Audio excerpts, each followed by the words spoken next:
인사청문회를 앞둔 박장범 KBS 사장 후보자가 어린이 보호구역 교통법규 위반으로 4차례 적발됐던 사실이 드러났습니다. 또 불법 주정차 과태료를 내지 않아 차량이 7번이나 압류되기도 했는데요. 박 후보자를 향한 KBS 기자들의 사퇴 요구는 전국적으로 확산되고 있습니다. 재은효 기자입니다.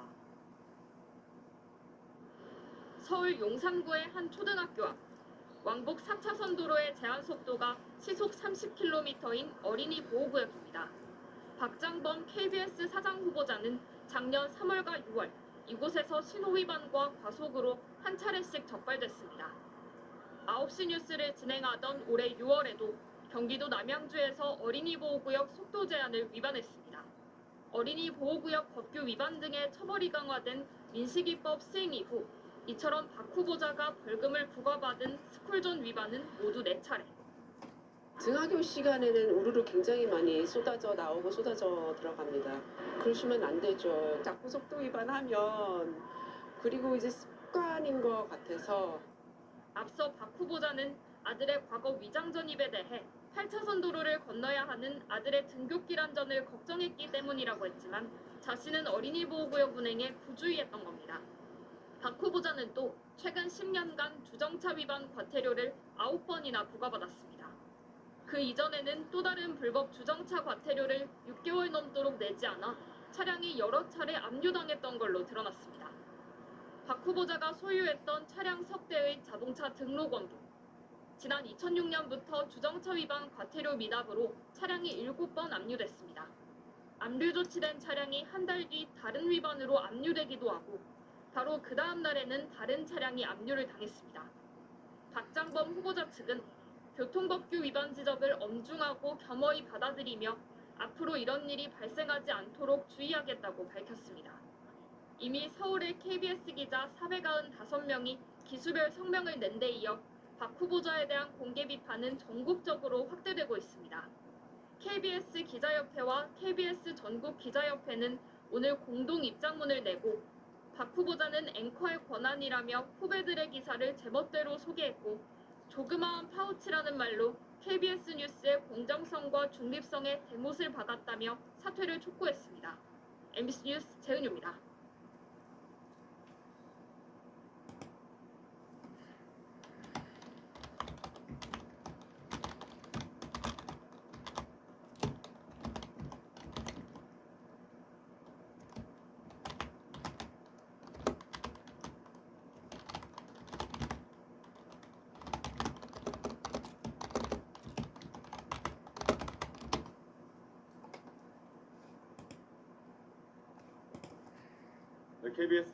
KBS 이사회가 박장범 현재 뉴스9 앵커를 제27대 사장으로 임명 제청했습니다.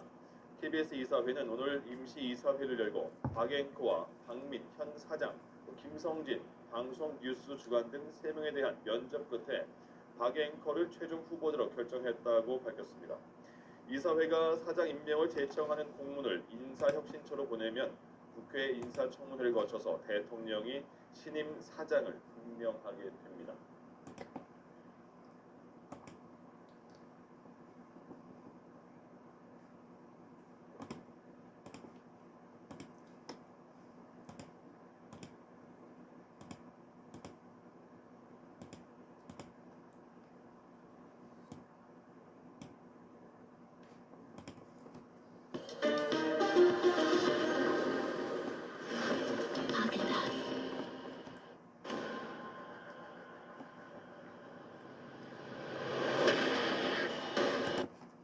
지난 2월 윤석열 대통령 특별 대담에서 김건희 여사의 명품백 의혹을 거론하며 파우치라고 표현해 논란에 휩싸였던 KBS 박장범 앵커.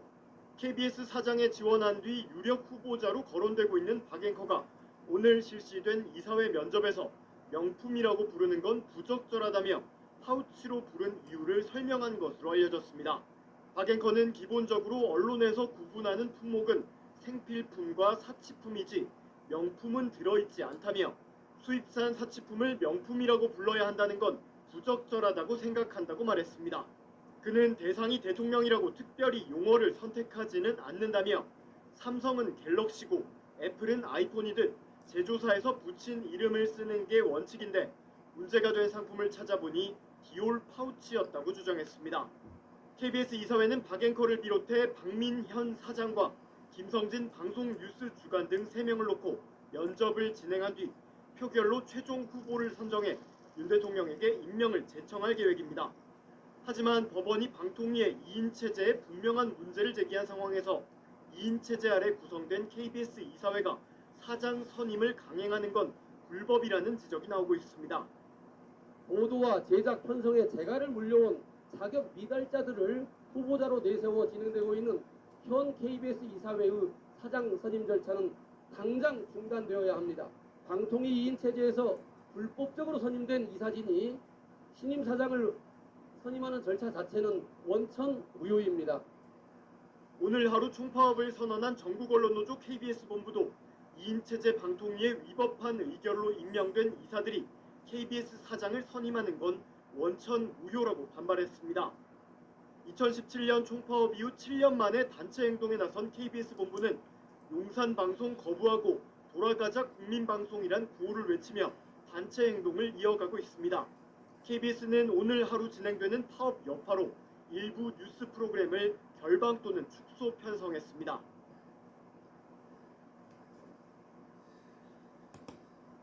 윤석열 대통령과의 이른바 파우치 대담으로 논란을 빚은 박장범 KBS 신임 사장이 오늘 취임했습니다. 하지만 사원들의 반발 속에 취임식도 열지 못했는데요. 심지어 라디오 시사 프로그램 진행자가 12.3 내란을 옹호한 사실까지 드러나 KBS 내부 갈등이 극심해질 전망입니다. 윤수환 기자입니다. 오늘 아침 서울 여의도 KBS 본사. 새벽부터 나온 KBS 사원들이 정문과 지하 주차장, 건물 복도까지 사장실로 향하는 모든 출입구를 막았습니다. 박장범 신임 사장의 취임에 반발하며 하루 총파업에 나선 언론노조 KBS 본부 조합원 수백 명이 모인 겁니다. 국민이 KBS다! 육성방송 거부한다! 이른바 파우치 대담 이후 용산에 사전 낙점을 받았다는 이유 속에 3년 임기를 시작한 박 사장은 노조원들과 마주치지 않으려는 듯 오늘 새벽 4시쯤 출근했습니다. 현충원 참배에 이어 취임식까지 예정됐던 일정을 모두 취소하면서 종일 모습을 드러내지 않았습니다. 대신 3분짜리 취임사 영상이 공개됐습니다. 비상계엄 사태로 민주주의 질서와 헌법 가치는 위협받았습니다. 국정 혼란이 지속되는 상황 속에서 공영방송 사장으로서 엄중한 책임감을 느끼면서 이 자리에 섰습니다. 하지만 전임 박민 사장과 마찬가지로 임명동의 투표 없이 보도국장 등 주요 간부 인사를 단행해 반발이 커지고 있습니다. 하루 파업에 따라 정규 뉴스 등 일부 프로그램의 축소 결방이 빚어진 가운데 언론노조 등 내부에선 12.3 내란 사태마저 부실하고 불공정하게 보도하고 있다는 비판을 쏟아냅니다. 국회감이 넘어와서 국회를 적용기는 일이 벌어질까 걱정된다는 취지의 내용이 아웃뉴스를 타고 방송되고 있습니다. 심지어 비상계엄 선포를 주둔하는 극우 인사의 라디오 프로그램 진행도 여전합니다. 처음부터 끝까지 다 합법적으로 이루어졌는데 이걸 왜 내란죄라고 뒤집어 씌웁니까? 다 죽든지 대통령과 함께 아니면 목숨 걸고 대통령 탄핵을 막든지. KBS 측은 진행자 논란 관련 입장을 묻는 질문에 아무 답변을 하지 않았고 내란 사태 부실 보도 지적에 대해선 비상계엄 관련 충실히 취재 및 보도에 임하고 있다고 밝혔습니다. MBC 뉴스 윤수환입니다.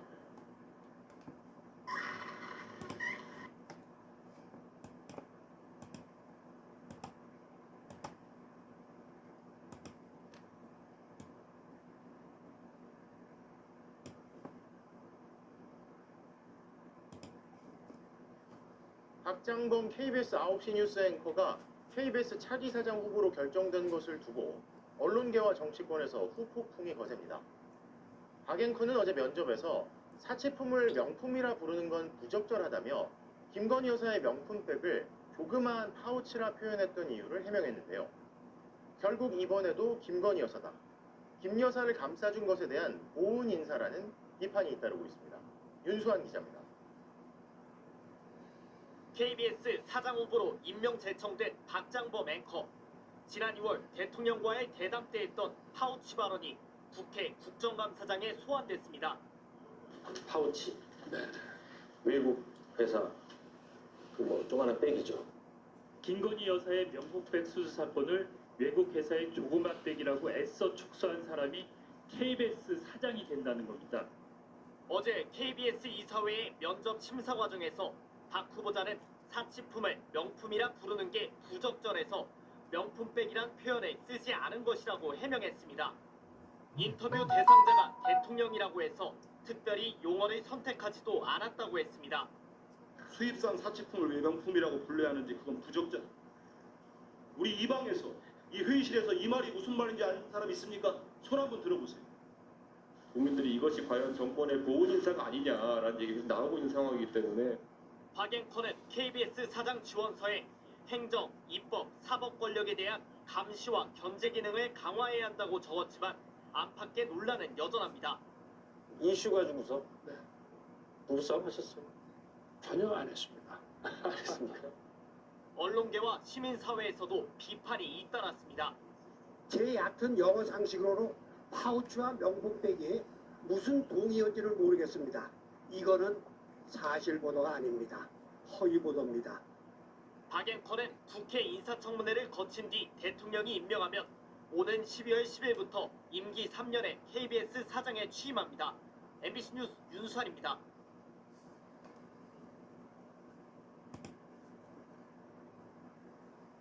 김건희 여사가 받은 명품백을 조만한 파우치로 표현해 논란을 빚었던 박장범 KBS 사장 후보자는 500명에 육박하는 KBS 기자들의 사퇴 요구를 받고 있죠. 하지만 윤석열 대통령은 조직 내에서 신망을 받고 있다며 박 후보자에 대한 인사청문을 국회에 요청했는데요. 오는 19일 인사청문회를 앞두고 재산 신고와 위장 전입 등 신상 관련 문제들도 불거지기 시작했습니다. 이용주 기자가 보도합니다. 김영선 전 의원의 보궐선거 공천을 둘러싼 윤석열 대통령과 명태균 씨의 통화 육성이 공개된 지난달 31일 MBC, SBS 등 지상파와 종편 4개 방송사는 모두 처음으로 등장한 윤 대통령의 발언 내용과 파장 등을 첫머리에 올려 집중 보도했습니다. 하지만 KBS의 관심은 북한이었습니다. 단독 보도로 문을 엽니다. 북한군의 파병으로 우크라이나 전쟁은 한반도에도 큰 파장을 불러오고 있습니다. 언론노조 KBS 본부는 참사 수준의 보도라고 비판했고 기자들의 성토가 줄을 이었습니다. 김건희 여사의 명품백 축소 논란을 일으킨 박장범 사장 후보자를 향한 반대 목소리 역시 커지고 있습니다. 땡윤 뉴스의 조롱 속에 수습이 시급한 지금 위기를 불러온 당사자가 사장 자리에 앉으려 한다는 겁니다. 입사 2년 차부터 20년 이상 된 고참들까지 박 후보자의 사퇴를 요구하는 기자들이 500명에 육박합니다. 하지만 윤 대통령은 인사청문 요청안에서 탁월한 친화력 등으로 조직 내에서 신망을 받고 있다. 방송 공정성과 독립성에 강한 의지를 겸비했다고 박 후보자를 평가했습니다. 오는 19일 국회 인사청문회를 앞둔 박 후보자는 과거 아들의 초등학교 배정을 위해 위장 전입을 했던 사실이 드러났습니다. 재산 내역에는 부부 공동명의인 서울 반포동의 아파트를 실거래가 23억 원으로 신고했는데 부동산 중개 사이트 등에 따르면 이곳의 매매 호가는 40억 원대에 이릅니다. 박 후보자 측은 아직 공시가격이 나오지 않아 매입 당시에 조합원 분양가로 적을 수밖에 없고 아들 위장 전입에 대해선 겸허히 받아들인다고 밝혔습니다. MBC 뉴스 이용주입니다. 모낭의 개수자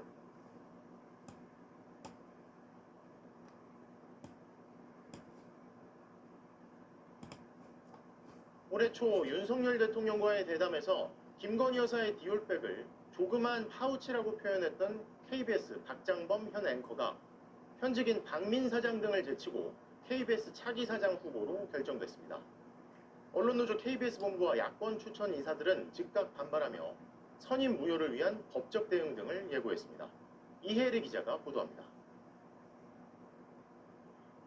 KBS 이사회가 박장범 9시 뉴스 앵커를 신임 사장 후보로 결정하고 윤석열 대통령에게 임명 제청했습니다. 이사회는 오늘 임시회를 열어 박 앵커와 박민현 사장, 김성진 방송뉴스 주간 등 3명의 후보를 상대로 면접 심사를 진행해 박 앵커를 최종 후보로 선정했다고 밝혔습니다. 1994년 공채 기자로 KBS에 입사한 박 앵커는 작년 11월부터 9시 뉴스를 진행하고 있습니다. 지난 2월 윤 대통령과의 대담에선 김건희 여사의 명품 디올백을 작은 가방이란 뜻의 파우치로 표현해 논란을 빚었습니다. 최근에 많은 논란이 되고 있는 이른바 이 파우치. 외국 회사 그 뭐 조그마한 백이죠. 이사회의 후보 결정 직후 언론노조 KBS 본부는 9시 뉴스를 용산 방송으로 만든 주범을 최종 사장 후보로 제청한 것에 충격을 금치 못한다며 이 정권이 언론을 장악해 무엇을 얻으려고 하는지 선명하게 보여줬다고 비판했습니다. 이들은 사장 선임 절차 중단과 단체 협약 체결 등을 요구하며 오늘 하루 총파업을 진행했습니다. 사장 후보 3명 모두 부적격 인사들인데다 법원에서 위법 판결을 받은 2인 체제의 방송통신위원회가 추천한 이사들이 사장 선임 절차를 진행하는 것도 불법이라는 겁니다. 불법이사 사장 선임 낙하산 경쟁 웬 말이냐? 박민의 거스기 노릇을 톡톡히 하여 조직 개편에 앞장섰던 자, 공영방송은 대통령의 국정 철학을 적극 반영해야 한다는 공영방송 무식자, 이런 허접한 이사들이 과연 공영방송의 주인인 국민을 대변할 수 있다고 생각하십니까? 표결에 불참한 KBS 야권 추천이사 4명은 최대한 이른 시일 안에 이사회 의결에 대한 효력정지 가처분 신청을 제기하는 등 KBS의 위법 상태 해소에 진력을 다하겠다고 밝혔습니다. MBC 뉴스 이혜리입니다.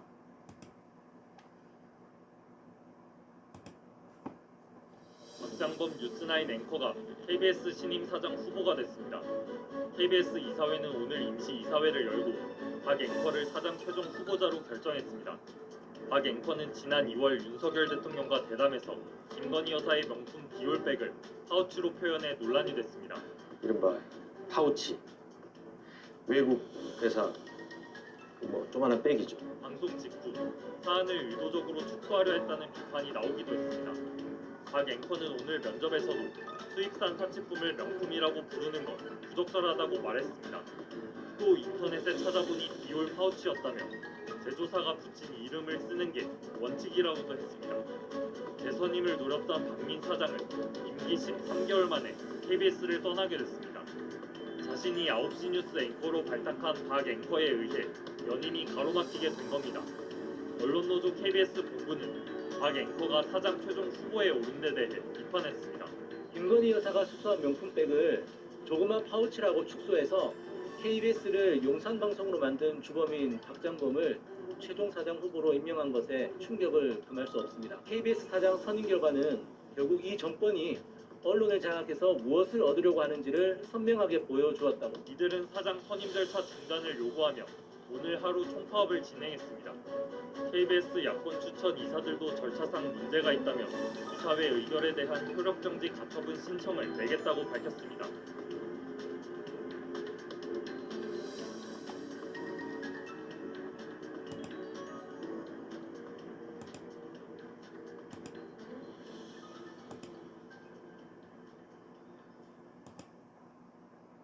어떤 콘드로이틴 드세요? 손상된 관절은 회복이 어려우니까 의약품 원료에 약으로 귤타입으로 빠른 흡수 콘드로이틴 앞으로 약으로 넥스콘드로이틴 1200 오직 약국에만.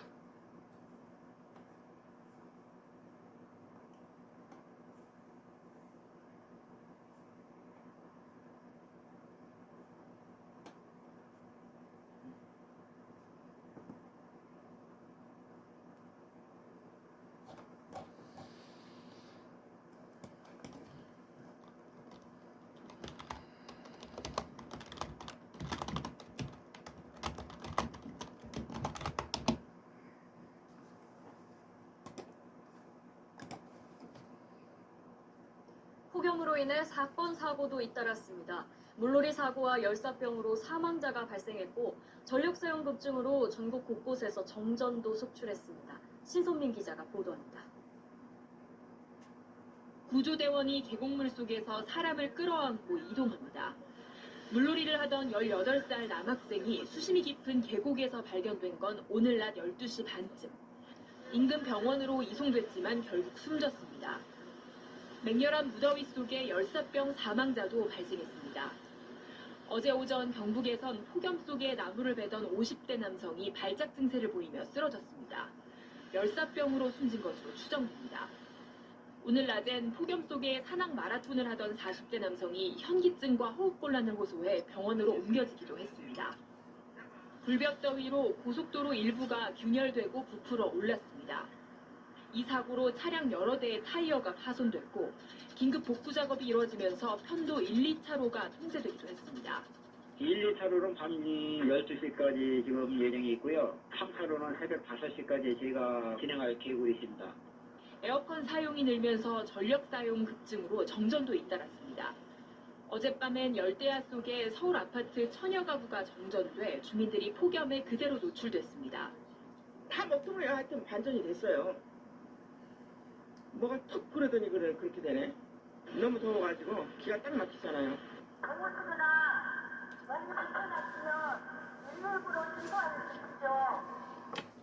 비슷한 시각 광주의 아파트 750여 가구도 정전됐고 일부 가구는 오늘 오후까지도 정전이 이어졌습니다. KBS 뉴스 신선미입니다. 연일 계속되는 폭염 속에서 인천 계양구의 한 아파트 단지 800여 가구의 전기 공급이 끊겼습니다. 또 서울 마포에서는 단독주택의 화재가 발생해 1,600만 원의 재산 피해가 발생했습니다. 사건 사고 소식 김장현 기자입니다. 인천 계양구 작전동의 한 아파트 단지에 전기 공급이 끊긴 것은 어제 오후 6시 30분쯤이었습니다.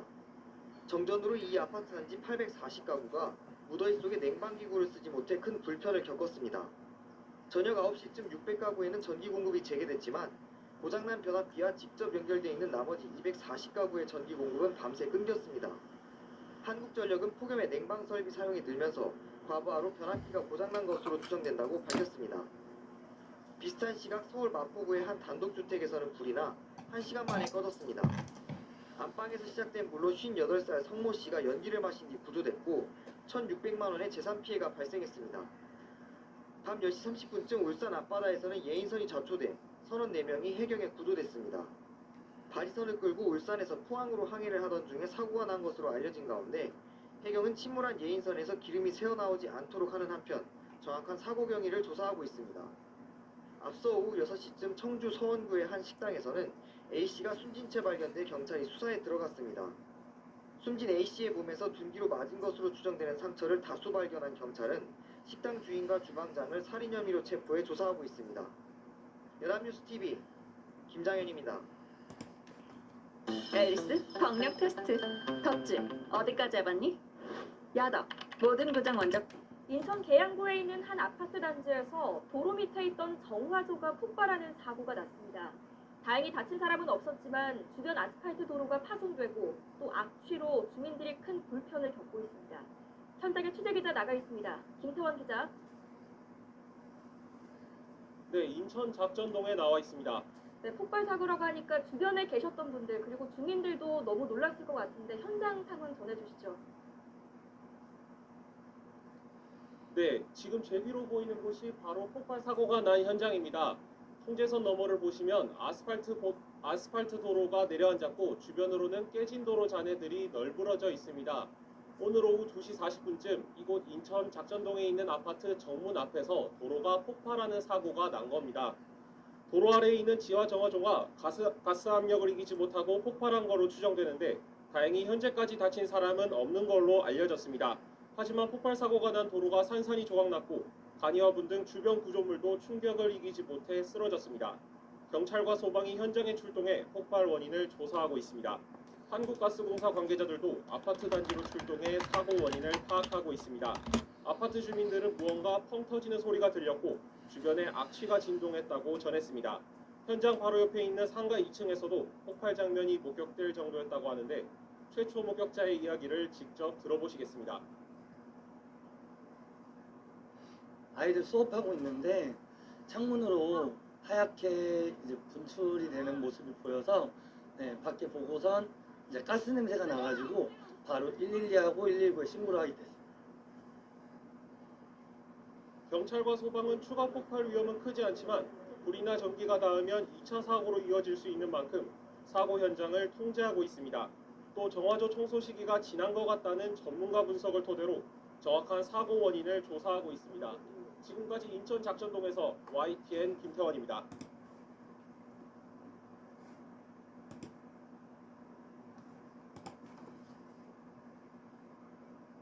네, 경북 칠곡의 한 주택가에서 60대 남성이 둔기로 이웃 주민들을 폭행하는 일이 벌어졌습니다. 폭행 피의자는 그동안 동네 곳곳에 쓰레기를 잔뜩 쌓아놔 악취 등의 문제로 주민들과 갈등을 빚어왔는데요. 정지훈 기자가 보도합니다. 한 남성이 다짜고짜 다른 남성에게 주먹을 휘두르며 발길질을 합니다. 폭력을 행사하는 이 남성은 잠시 뒤 공구점에서 둔기를 집어들더니 무차별적으로 공격하기 시작합니다. 학원이랑 보는 곳에 칼을 넣어놓고 다니기 때문에 위험해진대요. 진짜 다음에는 이제 어떤 일을 할지를 상상도 안 하고 무서워 상상하기 싫어요.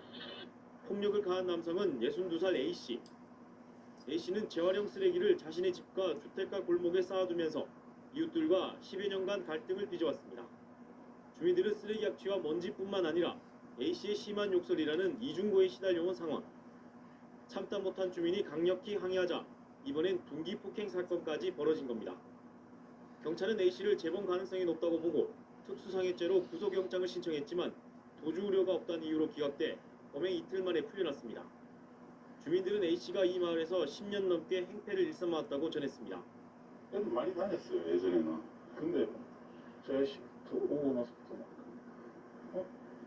아무리 욕심이나 욕을 해서 이 사람도 안 다니죠. 칠곡군과 경찰은 언론 보도가 나오고 나서야 쓰레기 처리와 A씨 정신 상담을 진행키로 해 늑장 대응이라는 지적이 나오고 있습니다. 연합뉴스TV 정준입니다.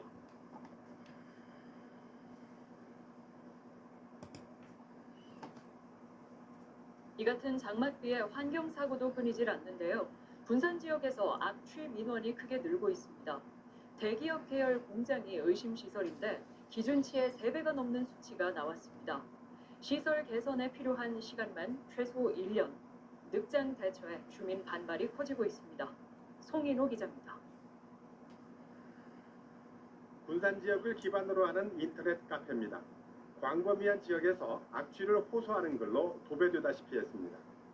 참다 못한 주민들은 관련 의심시설에 전화로 항의하려 했지만 없는 번호이거나 아예 전화번호 안내조차 없어 분통을 터뜨렸습니다. 지금 가신 차량은 8번이오니 비 오기 전 야간에 특히 더 악취가 심하다며 고통을 호소하고 있습니다. 너무 냄새가 심하다고 머리가 아프다고 그러더라고요. 근데 저도 너무 힘들어서 그렇게 냄새가 날 때면 창문을 아예 못 열고 있거든요. 빗발치는 신고로 조사에 나선 군산시는 악취 원인으로 의심되는 3곳을 조사한 결과 바스프 군산 공장에서 기준치의 3배가 넘는 악취가 발생하고 있는 것으로 확인했습니다. 토양이 갖고 있는 고유의 냄새가 또 이렇게 발생을 해서 그게 간혹 가다가 기준치를 초과하는 걸로 저희가 판단을 하고 있어요. 날씨만 흐리면 악취가 심해진다는 주민 민원에 따라 군산시는 감시 체계를 강화하고 시설 개선 명령을 내렸다고 밝혔습니다. 시설 개선이 이행이 되었는지를 판단하고 그 기타 업체에 대해서도 악취 개선 계획이 잘 이행이 될 수 있도록 철저히 감시하도록. 하지만 공장 측은 근본적인 악취 시설 개선에 1년가량이 걸릴 것으로 밝혀 주민들의 고통을 감안하지 못하는 늑장 대처라는 반발을 하고 있습니다. MBC 뉴스 송윤호입니다.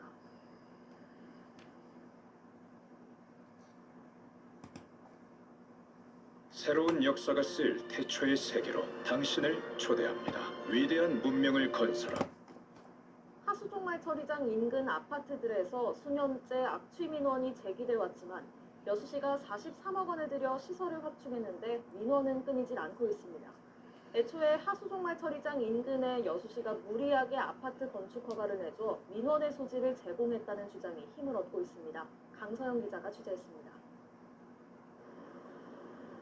하수 종말 처리장과 100m 거리도 안 되는 곳에 아파트 단지가 들어서면서 악취 민원이 잇따랐던 여수 웅천지구. 악취가 난다는 민원이 잇따르자 여수시는 43억 원을 들여 이 같은 탈취기와 가건물 등 악취 저감 시설을 설치했습니다.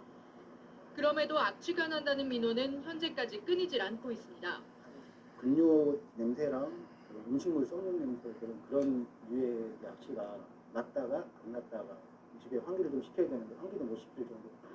여수시는 현재 노후화된 하수 처리장 일부 시설에 문제가 생긴 상태라며 다음 달이면 수리가 끝나 악취가 줄어들 거라 해명했습니다. 하지만 시설이 점차 노후화되고 있고 분뇨가 수시로 오가는 하수 처리장의 특성상 악취를 완전히 해결할 수 없다는 게 현재 여수시의 입장입니다.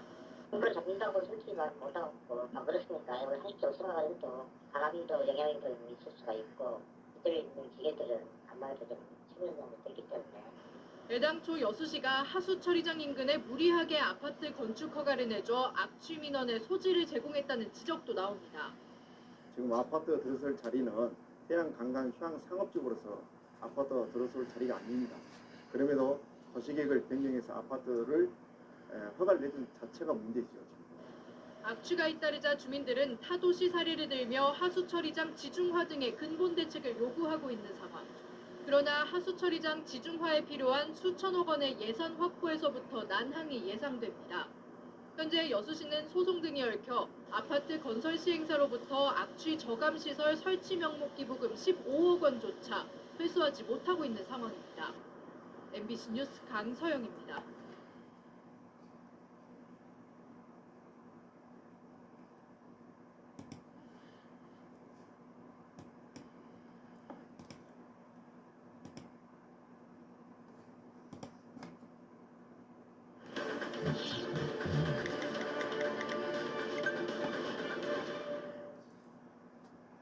한 오피스텔에 악취가 너무 심하게 나서 세입자들이 고통받고 있다는 제보가 들어왔습니다. 취재진이 확인해보니 고양이를 키우는 한 집에서 새어나오는 냄새였습니다. 수년간 계속된 문제에도 마땅한 해결책이 없어서 세입자들이 이사까지 간다는데 김지욱 기자가 이 내용 취재했습니다. 문제가 된 집 앞입니다. 이렇게 마스크를 쓰고 코를 휴지로 막아봐도 참을 수 없는 악취가 새어나옵니다. 냄새가 얼마나 심한지 한번 측정해 보겠습니다. 측정기를 갖다 대자마자 숫자가 9.3까지 올라갑니다. 하수구에서 맡을 수 있는 냄새 정도의 악취입니다. 이웃 주민들은 세입자가 키우는 고양이를 제대로 관리하지 않아 생긴 악취라며 몇 년째 고통받고 있다고 말했습니다. 세입자가 살지도 않아요, 거기. 지금은 고양이만 키우는 집이에요, 그거.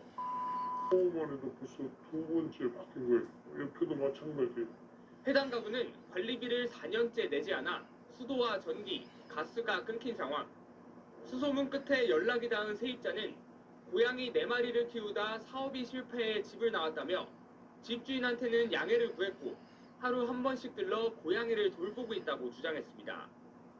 층 전체의 하수구 수준의 악취가 진동하지만 해결책은 마땅치 않습니다. 관리사무소는 동의 없이 반려동물을 키우더라도 강제로 퇴거 명령을 하거나 처벌할 수 있는 법적 근거가 없어 어쩔 수 없다는 입장입니다.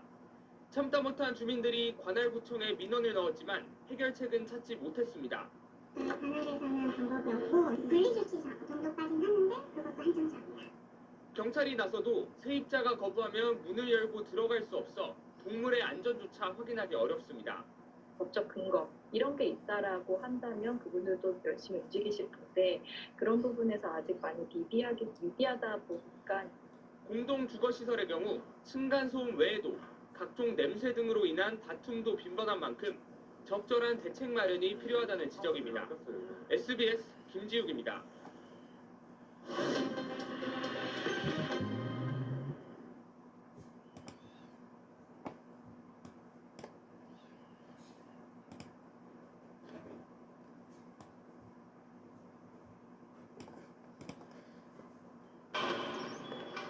넌 꼭 술만 마시면 기어오르더라.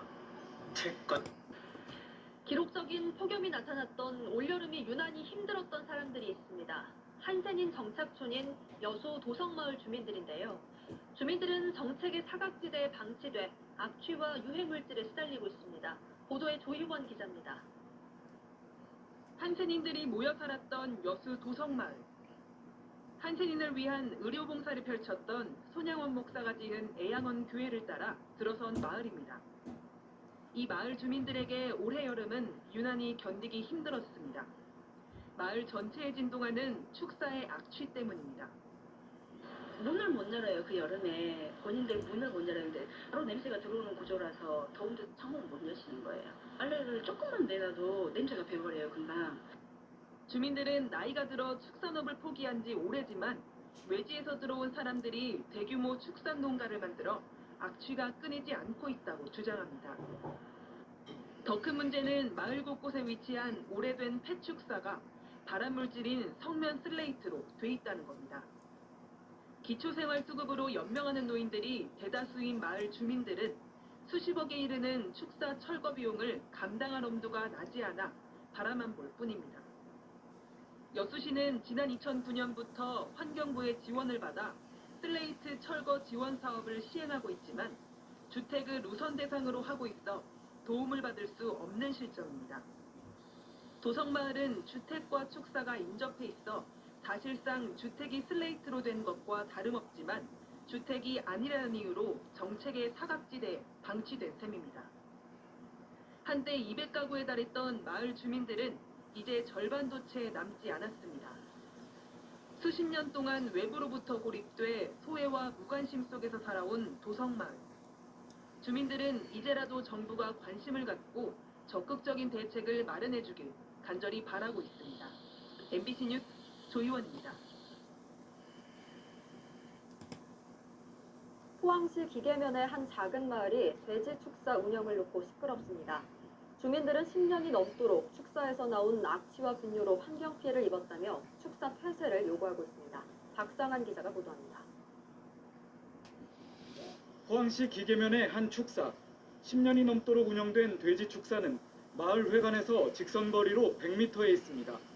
지난 8월 가축 분뇨가 하천으로 유출되는 사고가 발생하면서 주민들은 참아왔던 분노를 터뜨렸습니다. 냄새나서 못 살겠다!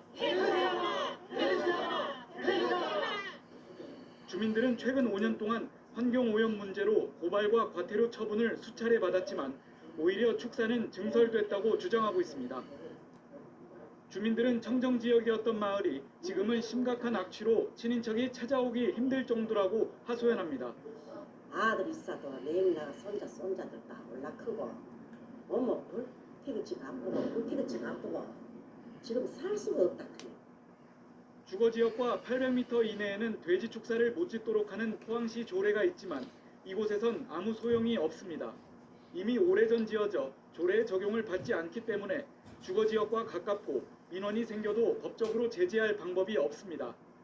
신설하고 이런 데는 그런 규제가 굉장히 공개했으니까 뭐하지만 우리처럼 옛날에 벌써 승인되어 있는 데는 무슨 조항이 없는 거예요.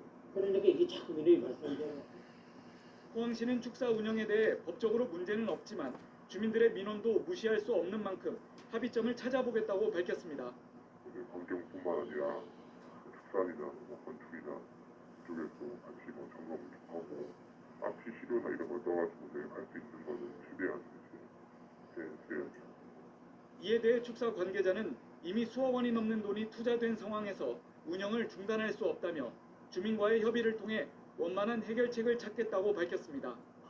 하지만 주민들은 축사 폐쇄만을 요구하고 있어 양측의 갈등의 골은 깊어지고 있습니다. MBC 뉴스 박상환입니다.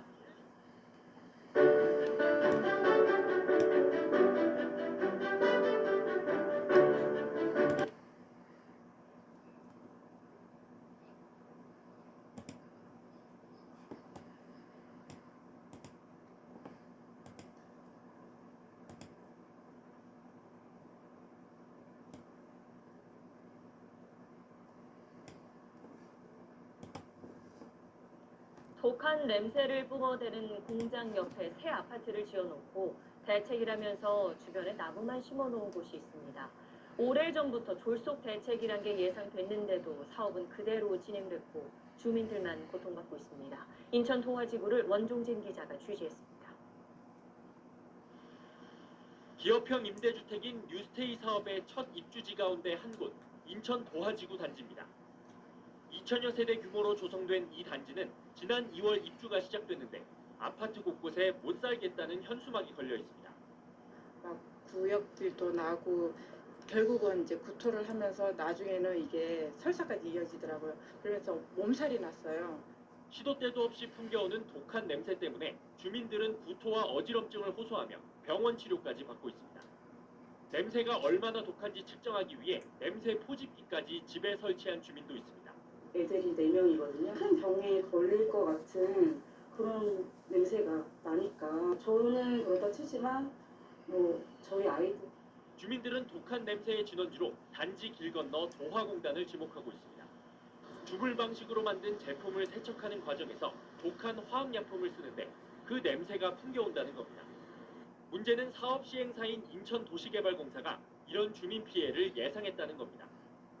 공사는 2005년부터 3년간 환경에 미칠 영향을 평가했는데 그 결과를 두고 관계당국인 한강유역환경청과 인천광역시, 인천남구청 모두 악취로 인한 민원을 우려했습니다. 해결책을 요구받은 인천도시개발공사는 아파트 둘레에 폭 10m 크기로 나무를 심겠다고 대책을 내놨습니다. 숲도 아니고 그 정도론 악취가 줄지 않을 게 뻔한데도 2015년 중앙정부는 사업을 승인했습니다. 눈 가리고 아웅하는 식의 이런 방안을 갖고 온 거죠. 그 악취 배출 사업장들을 계속 뭐랄까 그 개선을 시켜서 악취가 안 나오도록 도와줘야 된다는 거죠. 시에서도 어떤 그런 기금을 가지고 무이자로 빌려주고 천천히 갖게 하신다든지. 인천시는 주민과 지자체, 공장 측이 참여하는 협의체를 구성해 해결책을 찾아본다는 입장이지만 뒷북 행정이란 비판을 피하긴 어려워 보입니다. SBS 원종진입니다.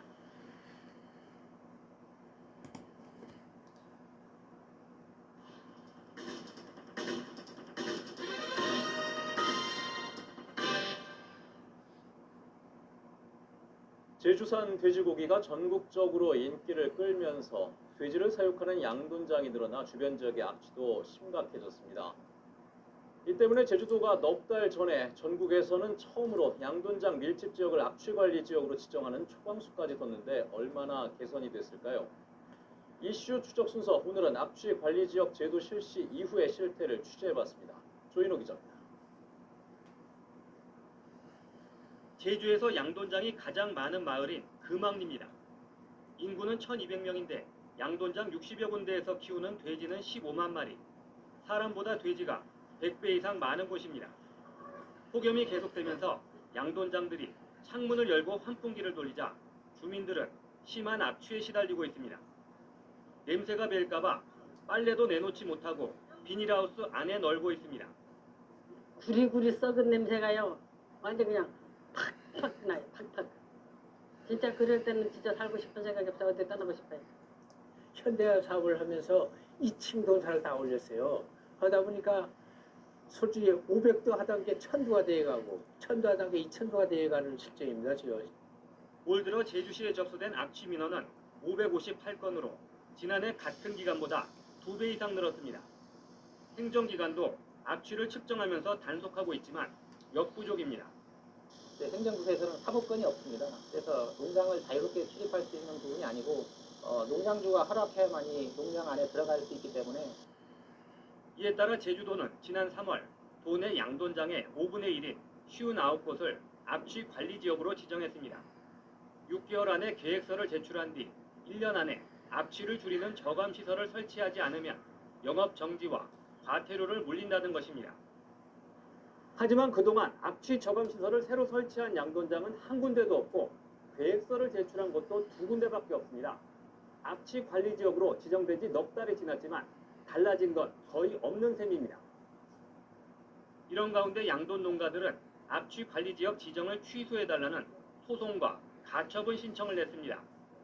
제주도가 절차를 제대로 지키지 않은 데다 근본적인 책임은 분뇨 처리 시스템을 만들지 않은 행정기관에 있다는 주장입니다. 자, 우리가 지금 100이 아닙니다. 우리 40입니다. 잘못이. 우리 50입니다. 잘못이. 50에 대한 잘못은 여기에도 있기 때문에 여기가 해결이 돼야지 진짜 도민 여러분 악취가 해결이 됩니다. 하지만 지난해 가축 분뇨 불법 투기로 공개 사과까지 했던 양돈업계가 대형 로펌에 7억 원이 넘는 수임료를 계약하고 소송전에 나선 사실이 알려지면서 업계 내부에서도 논란이 일고 있습니다. 층패를 따라가지고 결과적으로 우리 농가들이 냄새를 저감할 수 방안을 대책을 쓰지 않으면은 도민사회에서부터 외면을 하면 농가는 점점 더 어려워진다는 얘기죠. 분뇨를 지하에 몰래 버렸던 양돈장들에 대한 허가 취소도 농림부가 2번 이상 적발돼야 가능하다는 유권 해석을 내리면서 불가능해진 상황. 양돈업계의 집단 반발 속에 악취 관리 지역까지 표류하면서 피해 지역 주민들의 불만은 높아지고 있습니다. MBC 뉴스 조인호입니다. 이제 슬슬 저희가 지금 검열이 아니거든요.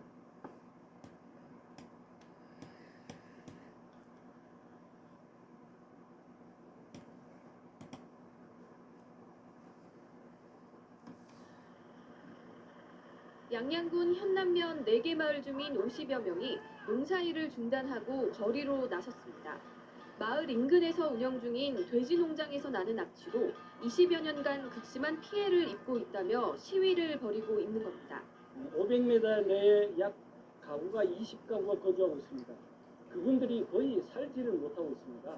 해당 농장주는 그동안 악취 저감제를 사용하는 등 피해를 줄이기 위해 노력했지만 악취를 완전히 없애는 데는 한계가 있었다며 사과했습니다. 냄새를 최대한 줄이려고 계속 노력하고 있는 거고요.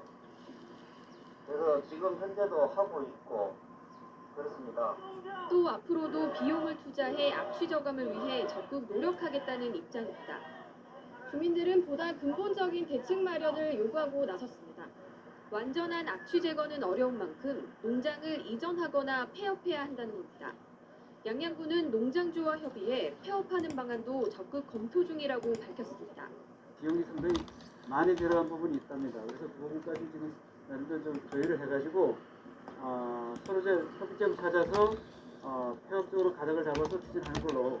그러나 폐업을 위해서는 이전 비용 부담 등 선별 과제가 적지 않아 돼지 농장을 둘러싼 갈등 해소는 당분간 쉽지 않아 보입니다. KBS 뉴스 조윤주입니다.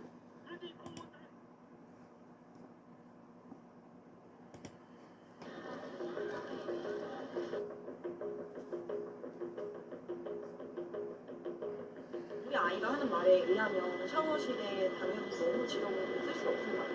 화장실을 안 내려가고. Yeah, in some toilets, for example, here, some are not that clean, and there's toilet paper missing. So. 가장 크게 그 세계인명체 제재했던 건 위생 문제였던 것 같습니다. 화장실 위생이나 청결 문제 이런 부분에서 좀 부족한 점이 있었던 것 같아요.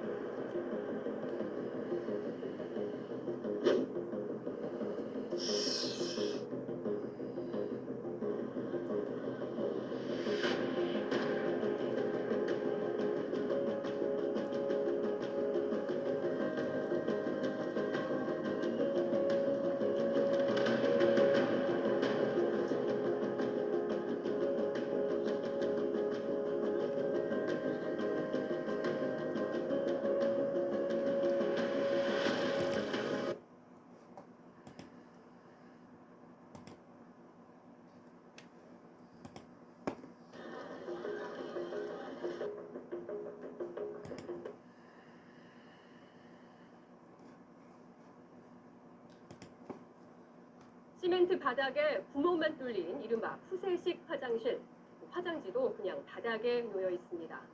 우리 청년들이 입대하면 가장 먼저 가게 되는 육군훈련소의 훈련장 화장실 모습입니다. 국가인권위원회까지 나서서 훈련소 시설을 개선하라고 권고했지만 올해에 이어 내년 예산안에도 신축 예산은 배정되지 않았습니다. 홍희표 기자입니다. 변기 주변에 남은 오물의 흔적들. 물 내리는 설비조차 없어 악취가 올라옵니다. 육군훈련소의 훈련병들이 쓰는 훈련장 내 화장실 모습입니다. 병사들이 중간에 쉴 공간도 마땅치 않고 식사는 맨바닥에서 먹기도 합니다. 지난 1월 국가인권위원회는 이 사진들과 함께 방문조사 결과도 공개했습니다. 구형 생활관 면적은 국방부가 정한 1인 기준 6.3제곱미터에도 못 미치는 데다 25년 넘은 온수 난방용 보일러 같은 설비도 단 한 번도 교체되지 않았습니다. 훈련관에 화장실을 참고 생활관으로 복귀해서 화장실을 간다라는 설문조사도 있었습니다. 오래된 시설 공간에 2층 침대를 넣다 보니 층고가 낮아가지고 누워만 있는다. 육군도 구형 생활관과 샤워시설 부족 등을 이유로 시설을 새로 짓는 방안을 검토해달라고 요구해왔습니다. 하지만 지난해 사업 타당성 조사 결과 시설 개선 필요성은 인정된다면서도 건축 연령이 30년이 지나지 않았다, 인구 감소에 따른 신병 교육 소요에 대한 검토가 부족하다며 사업이 취소됐습니다. 결국 올해에 이어 내년에도 육군훈련소 시설 개선 관련 예산은 배정되지 않았습니다. 병역 자원 감소 문제를 무시할 순 없다지만 당장 훈련을 받아야 할 훈련병들의 기본적인 처우가 뒷전이 되어선 안 된다는 지적이 나오고 있습니다. 훈련병들이 언제까지 낡은 시설에서 고통받아야 할지 매우 우려스러운 상황입니다. 노후화된 시설 개선을 위한 방안을 추진할 필요가 있다고 생각합니다. 육군은 사업 타당성 조사를 다시 진행하고 있고 생활관 신축을 위한 예산이 반영되도록 협조 중이라고 설명했습니다. 또 화장실, 세면시설 보수를 내년까지 마치는 등 노후시설 개선도 진행 중이라고 밝혔습니다. MBC 뉴스 홍익표입니다.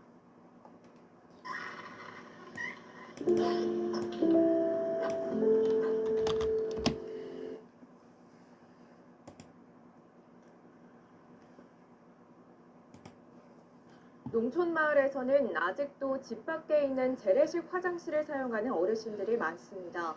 겨울철이면 빙판에 미끄러지는 등 사고 위험도 큰데요. 한 복지재단이 재능기부 형식으로 이런 화장실을 바꿔주는 사업을 하고 있는데 아직 손길이 필요한 곳이 많다고 합니다. 이승준 기자입니다. 비좁은 농촌 주택에서 작업이 한창입니다. 마당을 파헤쳐 오수 관로를 묶고 다시 포장합니다. 한편에선 절단기를 이용해 타일 조각을 자릅니다. 창고로 사용하던 공간을 허물고 안방과 연결된 화장실을 만드는 중입니다. 이윽고 수세식 변기를 안치고 수평을 맞춰 고정 작업을 합니다. 사람 하나 겨우 들어갈 공간이지만 집 밖 재래식 화장실을 이용하던 할머니는 근심을 내려놓을 수 있습니다. 밤에 화장실 간다 나오다가 넘어져갖고 얼굴을 다 까가지고 밖에 일단 안 나가니까 좋고요. 너무 힘들었어요. 몸이 안 좋을 때는 밖에 나오는 게 정말 힘들어요. 다리가 불편해 집 밖 화장실을 사용하지 못했던 할머니도 걱정을 덜었습니다. 그동안 집안에서 이동식 변기를 사용해 다른 사람이 비워주던 불편도 줄고 환경도 나아질 것으로 기대합니다. 일을 하지 못하니까 또 교사들이 여기 가까우니까 걸어가고 일단 비우니까 이성적으로 좋잖아요. 제천복지재단이 4년째 이어오고 있는 이 사업은 겨울철 재래식 화장실을 오가다 발생하는 빈번한 낙상 사고를 막기 위해 시작됐습니다. 훨씬 더 재래식 화장실 사용하시는 분들이 많다는 걸 알게 됐고요.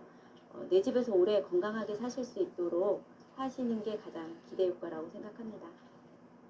올해 배정된 예산은 3천만 원이 전부, 사정이 급한 8가구만 대상입니다. 그나마 자원봉사가 있어 가능했습니다. 저희가 건축 분야, 전기 분야를 일을 하고 있어서 재료비만 받고 재능 기부를 하고 있습니다. 아직도 많은 어르신이 재래식 화장실을 사용하는 것으로 추정되지만 정확한 실태 파악은 이뤄지지 않고 있습니다. 이번 사업은 적은 예산에도 지역 사회의 관심과 참여로 어르신들의 안전하고 따뜻한 겨울나기가 가능하다는 것을 보여주고 있습니다. MBC 뉴스 이승준입니다. 농촌 마을에서는 아직도 집 밖에 있는 재래식 화장실을 사용하는 어르신들이 많습니다. 겨울철이면 빙판에 미끄러지는 등 사고 위험도 큰데요. 한 복지재단이 재능기부 형식으로 이런 화장실을 바꿔주는 사업을 하고 있는데 아직 손길이 필요한 곳이 많다고 합니다. 이승준 기자입니다. 비좁은 농촌 주택에서 작업이 한창입니다. 마당을 파헤쳐 오수 관로를 묶고 다시 포장합니다. 한편에선 절단기를 이용해 타일 조각을 자릅니다. 창고로 사용하던 공간을 허물고 안방과 연결된 화장실을 만드는 중입니다. 이윽고 수세식 변기를 안치고 수평을 맞춰 고정 작업을 합니다. 사람 하나 겨우 들어갈 공간이지만 집 밖 재래식 화장실을 이용하던 할머니는 근심을 내려놓을 수 있습니다. 밤에 화장실 간다 나오다가 넘어져갖고 얼굴을 다 까가지고 밖에 일단 안 나가니까 좋고요. 너무 힘들었어요. 몸이 안 좋을 때는 밖에 나오는 게 정말 힘들어요. 다리가 불편해 집밥 화장실을 사용하지 못했던 할머니도 걱정을 덜었습니다. 그동안 집안에서 이동식 변기를 사용해 다른 사람이 비워주던 불편도 줄고 환경도 나아질 것으로 기대합니다. 일을 하지 못하니까 또 교사들이 여기 가까우니까 이제 걸어가고 일단 비 오니까 이성적으로 좋잖아요. 제천복지재단이 4년째 이어오고 있는 이 사업은 겨울철 재래식 화장실을 오가다 발생하는 빈번한 낙상 사고를 막기 위해 시작됐습니다. 훨씬 더 재래식 화장실 사용하시는 분들이 많다는 걸 알게 됐고요. 내 집에서 오래 건강하게 사실 수 있도록 하시는 게 가장 기대 효과라고 생각합니다. 올해 배정된 예산은 3천만 원이 전부, 사정이 급한 8가구만 대상입니다. 그나마 자원봉사가 있어 가능했습니다. 저희가 건축 분야, 전기 분야를 일을 하고 있어서 재료비만 받고 재능 기부를 하고 있습니다. 아직도 많은 어르신이 재래식 화장실을 사용하는 것으로 추정되지만 정확한 실태 파악은 이루어지지 않고 있습니다. 이번 사업은 적은 예산에도 지역 사회의 관심과 참여로 어르신들의 안전하고 따뜻한 겨울나기가 가능하다는 것을 보여주고 있습니다. MBC 뉴스 이승준입니다. 문서를 다루다 보면 제각각의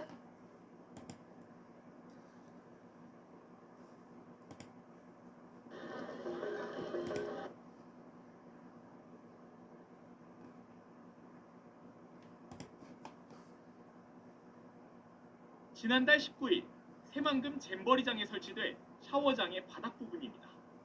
대회가 2주도 남지 않은 시점에서야 설치가 시작된 겁니다. 그 다음날 설치된 샤워실에선 온수가 나오지 않았습니다. 대회 시작 사흘 전 샤워장 보일러 연결 부분이 파손돼 누수가 발생했고 화장실 물내림이 잘 안 되고 좌변기 파이프가 파손됐다며 수리 요구가 빗발쳤습니다. 어차피 2주 있다가 철거할 거니까 빨리빨리 치고 나가라고 친구 한 명이 쓰러지려고 그래갖고 그냥 마무리 짓고 나왔거든요. 농수산부 문서입니다. 잼버리가 끝나면 화장실, 샤워실, 전기 상하수도 시설까지 모두 철거하고 부지를 원래대로 돌려놔야 한다고 돼 있습니다. 2주만 버티면 된다는 인식이 정부 부처는 물론 공사업체까지 퍼지면서 잼버리 파행은 예고된 것이었습니다. 잼버리 대원 이동 편의를 위해 배수로 폭도 절반으로 줄이는 등 야영지 맞춤으로 조성한 부지라 용도를 바꿔 활용하는 것도 불가능합니다. 205억 원을 들여서 설치한 설비를 최대 58억 원 들여서 철거해야 하는 상황. 사용 계획이 없다 보니까 또다시 돈이 들어가야 되는 그런 상황이 생긴 것이죠. 왜 이렇게 계획도 제대로 안 됐고 집행도 제대로 안 됐는지. 지난 2015년 일본 잼버리가 열렸던 부지는 새만금과 같은 메리지지만 개최전 일찌감치 공원과 컨벤션장으로 쓸 계획을 세워놔 지금도 잘 활용되고 있습니다. 1171억 원을 넘는 예산을 쏟아부은 여의도 세배 면적 부지엔 부지와 마찬가지로 용도도 정해지지 않은 채 추가 공사가 진행돼 잼버리 메인 센터만 덩그러니 남게 됐습니다. SBS 박지은입니다.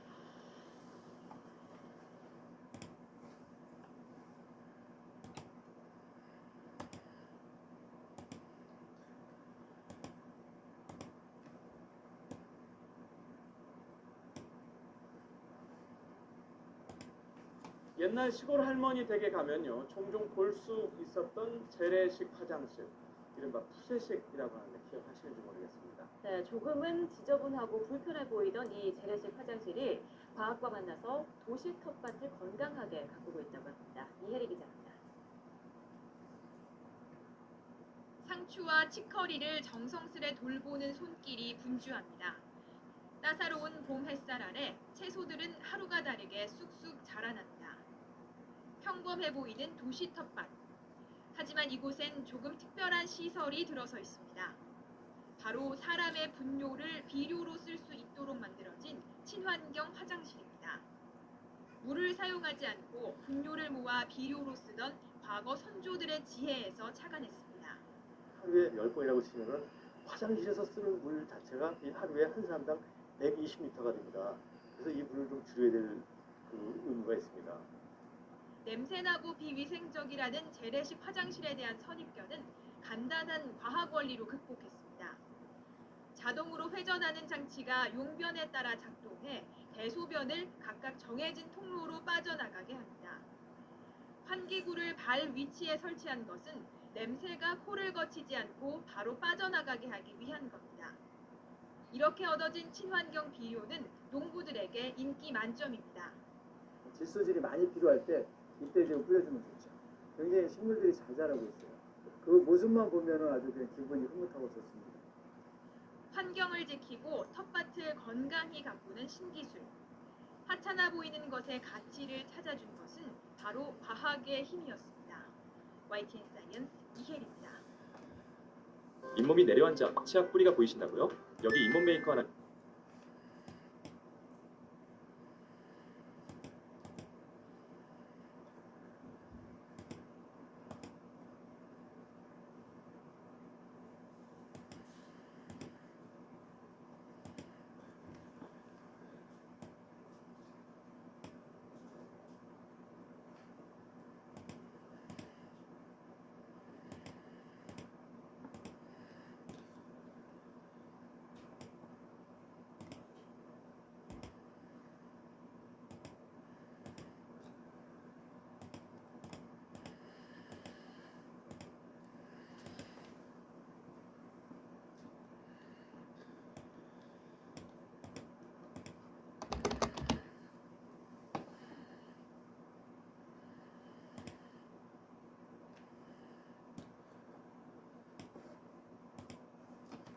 부산 광안리 공중화장실에서 유독가스가 새어나와 사경을 헤매고 있는 고등학생 소식 전해드렸습니다.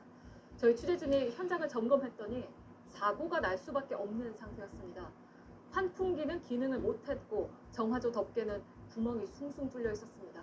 구석찬 기자입니다.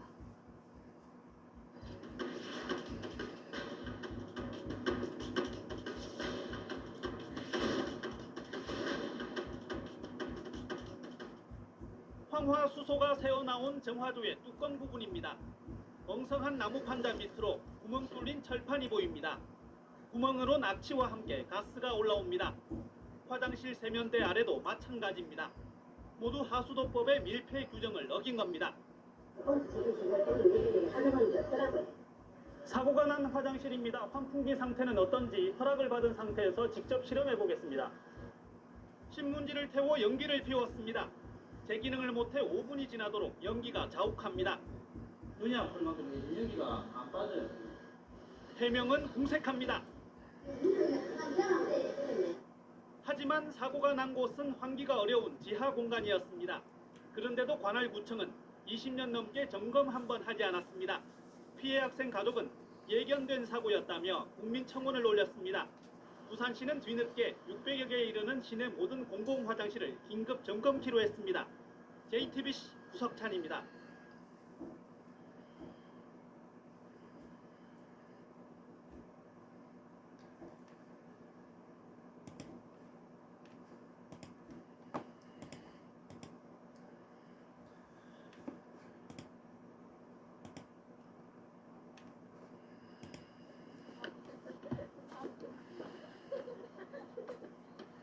오늘은 선해학교 교과 과정 중 가장 중요한 일정이 있는 날입니다. 세비 보러 가는 중입니다. 네.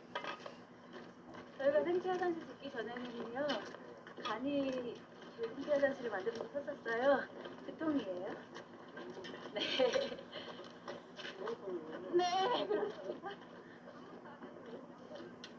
바로 뒷간 푸기. 1년간 쌓인 똥이 땅으로 돌아가는 날입니다. 이 쌍놈들로 또 우리가 먹는 작물을 지금 재배하는 거야 이제. 근데 보면 냄새가 하나도 안 나. 냄새 맡아봐봐. 냄새 하나도 안 나. 어? 좋은 냄새.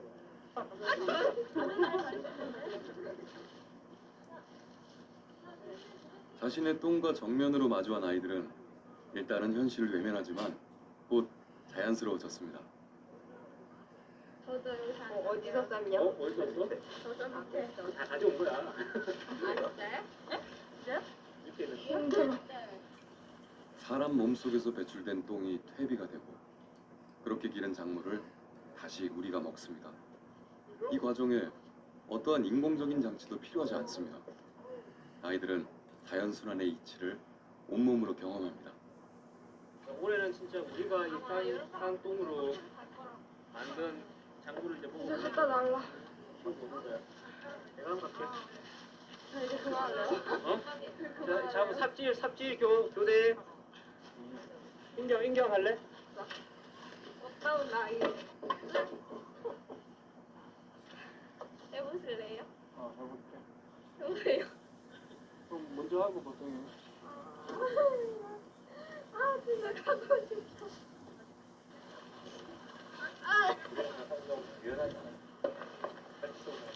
아이들이 지금 하고 있는 일이 얼마나 가치 있고 자연스러운 일인지 알게 되는 날이 언젠간 찾아오겠죠? 오물을 정화하기 위해 막대한 자원과 돈을 쏟아부어야 하고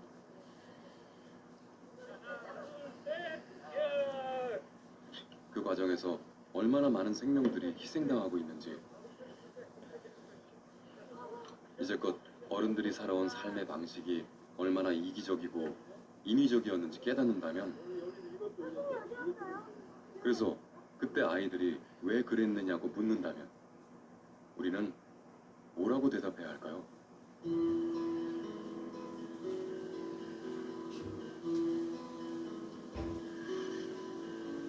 선의 마을 사람들이 실천하는 생태화장실의 원리는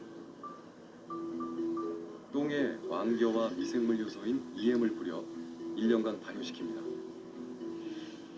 그 과정에서 살균작용을 하며 똥은 훌륭한 퇴비로 재탄생, 그리고 다시 작물을 키워내니 사람에서 똥으로, 똥에서 땅으로,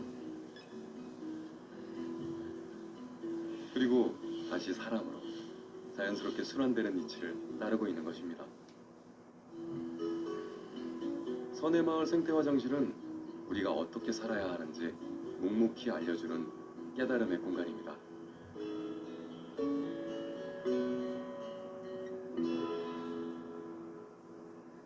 키 성장의 핵심인 우유, 우유의 백팩 분량을 한정에 담았다는 M사의 성장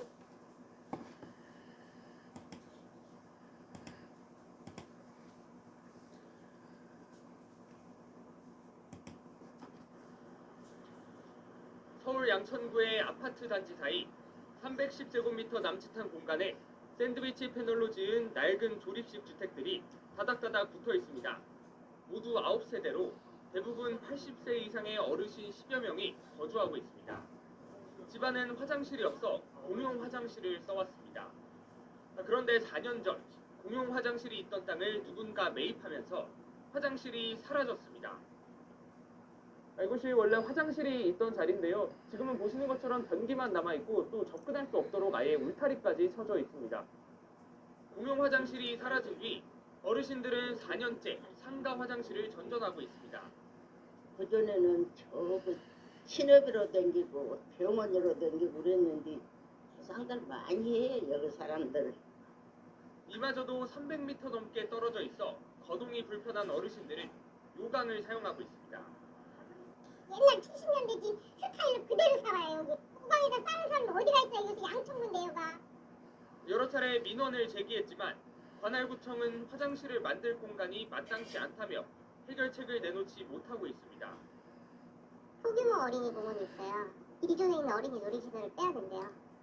주거기본법은 화장실과 목욕시설을 최저 주거 기준의 필수 설비로 규정하고 기준에 미달하는 주거지에는 지자체가 우선적으로 필요한 조치를 하도록 돼 있습니다. 전문가들은 관할구청이 이동식 화장실을 제공하거나 인근 건물의 화장실을 임대하는 방식 등으로 최저 주거 기준을 충족시켜야 한다고 충고합니다. SBS 김지욱입니다.